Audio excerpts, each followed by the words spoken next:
What is a money market account? A money market account is a type of savings account offered by banks and credit unions that typically offer a higher interest rate than a regular saving account. It combines features of both saving and checking accounts, allowing you to earn interest on your deposits while still providing relatively easy access to your money. Money market accounts often provide better interest rates compared to the traditional saving accounts, which makes them an attractive option for earning more on your savings. Like saving accounts, money market accounts are subject to federal regulations that limit the number of certain types of withdrawals or transfers, usually 6 per month. Money market accounts typically allow limited check writing and provide debit card access, giving you more flexibility compared to their regular saving accounts. These accounts often require a higher minimum balance to open the account and to avoid monthly fees.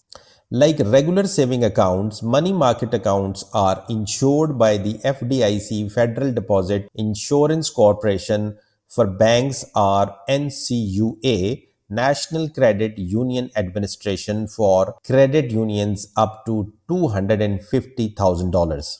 In short, a money market account is a useful tool for people who want to grow their savings with higher interest rates while maintaining easy access to their funds. It gives you the flexibility to access your money while still earning higher interest compared to the regular saving accounts. Money market accounts are great for those looking to earn more on savings without sacrificing easy access to their funds.